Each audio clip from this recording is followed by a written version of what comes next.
চাঁদপুরের হাইমচরে মেঘনা নদীতে সার বহনকারী এমভি আল বাখেরা জাহাজে 7 জন খুনের ঘটনায় রহস্য উদ্ঘাটন হয়েছে। দীর্ঘদিন ধরে বেতন ভাতা না পাওয়া ও দুর্ব্যবহারের ক্ষোভ থেকে আকাশমণ্ডল ইরফান জাহাজের মাস্টার গোলাম কিবরিয়া সহ 7 জনকে হত্যা করে।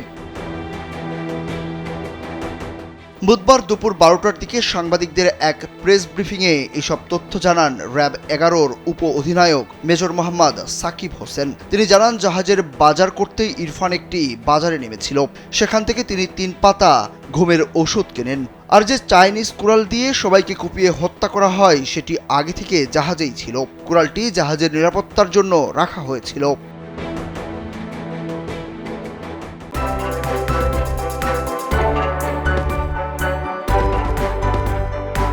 র্যাব আরও জানায়, হত্যার দিন রাতের খাবার রান্নার সময় ইরফান জাহাজের বাবুর্চির অগোচরে খাবারের মধ্যে ঘুমের ওষুধ মিশিয়ে দেন। সেই খাবার খেয়ে সবাই অচেতন হয়ে পড়লে হাতে গ্লাভস পরে চাইনিজ কুড়াল দিয়ে সবাইকে কুপিয়ে হত্যা করে ইরফান।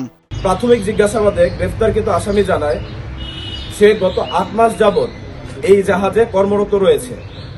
জাহাজের মাস্টার কর্মচারীদেরকে বেতন ভাতা ও বিভিন্ন সুযোগ সুবিধা প্রদান থেকে বিভিন্ন সময়ে বিরত থাকে এবং সুযোগ সুবিধা প্রদান না করে বিভিন্ন সময়ে নর্মাল বিষয়ে তাদেরকে অতিরিক্ত রাগারাগি করে। এই ঘটনায় সম্পৃক্ত আকাশমণ্ডল ক্ষুব্ধ হয়। ইরফান যখন সবাইকে কুপিয়ে হত্যা করে তখন জাহাজ মাঝ নদীতে নোঙর করা ছিল। পরে সবার মৃত্যু নিশ্চিত করে নিজে জাহাজ চালিয়ে হাইমচর এলাকায় এসে অন্য ট্রলার দিয়ে পালিয়ে যান। কিন্তু জাহাজের মাস্টারের উপর ক্ষোভ থাকলে শুধু তাকেই হত্যা করার কথা। কিন্তু কেন বাকি 6 জনকে হত্যা এবং 1 জনকে জখম করা হলো সেটির প্রশ্নে ইরফান র্যাবকে জানায়, মাস্টারকে হত্যার পর তার মাথায় আসে সে এভাবে পালিয়ে গেলে তার তথ্য পুলিশকে দিয়ে দেবে অন্যরা।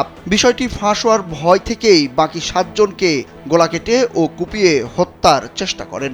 এর মধ্যে মাস্টার সহ 7 জনের মৃত্যু হলেও প্রাণে বেঁচে যান জাহাজের সুকানি জুয়েল। রাত আনুমানিক 3:30টার দিকে সে প্রথমে জাহাজের মাস্টারকে তার কেবিনের ভিতরে গিয়ে একটি চাইনিজ কুড়াল দিয়ে কুপিয়ে হত্যা করে। তার মূলত ক্ষোভ ছিল জাহাজের মাস্টারের উপর, বা জাহাজের মাস্টারকে ডেড করার পর তার কাছে মনে হয় যে এই জাহাজে বাকি যে সদস্যরা আছে সে যদি এখন এখান থেকে পলায়ন করে তাহলে বাকি সদস্যদের দেওয়া তথ্য অনুযায়ী তাকে গ্রেফতার করা হবে। আইন শৃঙ্খলা বাহিনীর গ্রেফতার এড়াতে গ্রেফতারকৃত আকাশ ওরফে ইরফান বাকি সদস্যদের ক্রমান্বয়ে কুপিয়ে হত্যা করে।